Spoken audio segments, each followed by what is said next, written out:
démocrates. Monsieur le Président, Monsieur le Commissaire, il y a un peu moins d'un an, 300 aéroports étaient fermés en Europe, dans 23 pays de l'Union sur 27.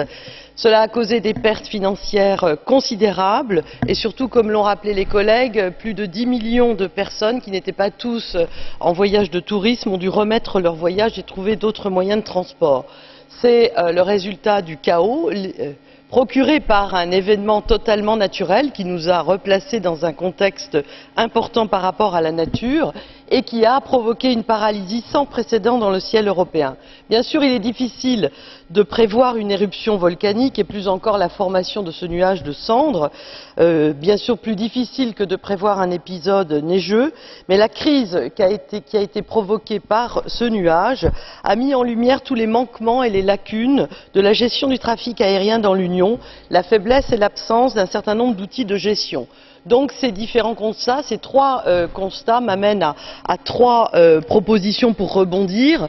Une de l'ordre de la comodalité impérative, la seconde de la nécessité de la méthode communautaire pour répondre à ce genre de défi et troisièmement, évidemment, au centre de nos préoccupations, à la présence des droits des passagers comme élément central de nos préoccupations. Premier élément, la crise a mis en lumière qu'il était absolument indispensable de renforcer la comodalité dans les transports européens puisque le nuage a montré les limites non seulement des systèmes aériens au niveau européen mais notamment du train puisque de nombreux voyageurs n'ont pas pu trouver de solution de rechange et on peut imaginer, c'est démontré dans les études qui ont été faites depuis un an, qu'avec plus de comodalité, l'ampleur de la crise n'aurait pas été telle et la paralysie aurait été un peu moins forte.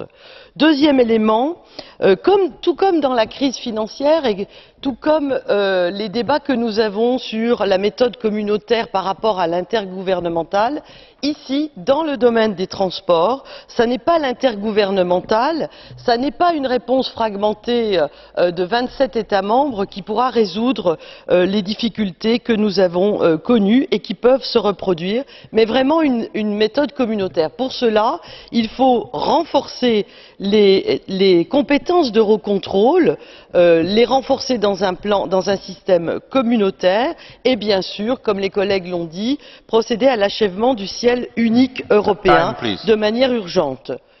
Et troisièmement, les passagers au cœur et au centre des préoccupations. I'm afraid you are running out of time. Bon, écoutez, je l'avais dit en introduction et on aura compris que ce que j'ai gardé pour la fin était l'essentiel. Merci.